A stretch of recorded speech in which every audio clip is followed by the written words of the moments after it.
This is a follow-up to my last anti-gravity video, and hopefully the last one I'll have to make because I'm still getting hundreds of comments a day and people are really wanting to know like what's going on. So here's where we're at, and then hopefully we can just put it to bed and get on with our lives. First, a quick recap. In February, Google gutted the anti-gravity quotas. They gave a 33 times reduction overnight, and people were hitting their rate limits in like 40 minutes. Google pointed the finger squarely at OpenClaw, which is a third-party tool, and people were routing it through anti-gravity. Google was saying it was malicious usage, and they were banning folks and had people locked out for like weeks at a time. That's how it all started. So in response, Google rolled out AI credits, which, you know, if you're wanting to buy more usage, you had the opportunity to do so now, which is reasonable enough, even though everybody hates the credit system.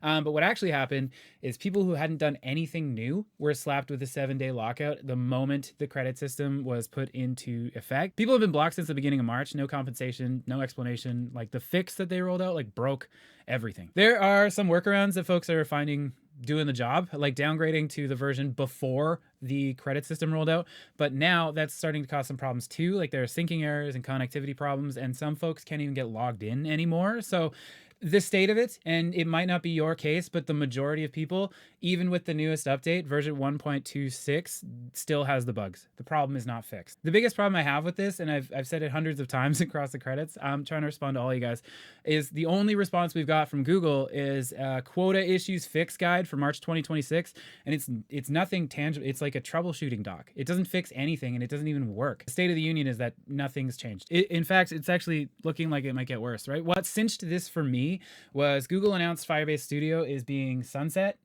and it's on its way out in March next year. Firebase Studio was kind of like the previous iteration of what Antigravity does, and now they're taking these users and they're pushing them to the same product right now that has paid subscribers it can't support, credits that don't work, and like no resolution in sight. Okay, so the company's been silent about a busted product for paying subscribers, and they're now consolidating their other products and pushing more users into the same broken product. Okay, so that kind of dictates where you stand on this, doesn't it? Just to bookend this wholesale, I switched to Claude Code. Full stop. I was really outspoken about being like pro anti-gravity before, and that's not really the case anymore. So I wanted to update people directly and have something to point to when folks come to my previous videos. What I'm doing now is I'm running Claude and Codex through Obsidian, which I know is going to be very unpopular with all the computer science majors out there, but it's got all the plugins I need. Everything is in one space. Like it's got the VS Code editor plugin, terminal plugin, it's got browsers, got built-in RAG, and I like the graph. And I don't know, just for running my business, I've got everything in one space, and it's a perfect for my use case. But beyond that, I think like the $100 a month Claude Max plan is fantastic. Or even if you want to split $40 between Claude and Codex, which is what I'm doing, running those two agents, that's awesome as well. It's a big fan of both. It gives me 7-day usage. I haven't had any lockouts, no mystery metrics. They're all really transparent. It just works great. But if you're looking for alternatives, I've had the opportunity to talk to like 1,000 people about this over the last week, and the two that keep coming up are Windsurf and Kiro. Haven't really used them too much, but those are the most popular fallbacks. If you are thinking about migrating, I actually did a video about how to get all your settings and configs and projects and stuff out of Antigravity. I'll link that like up here.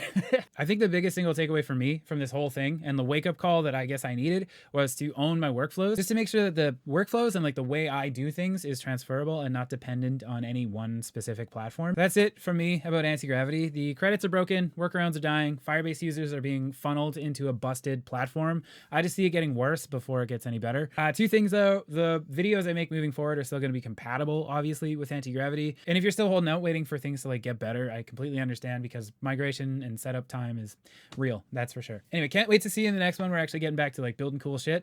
Thanks for hanging out. Take care.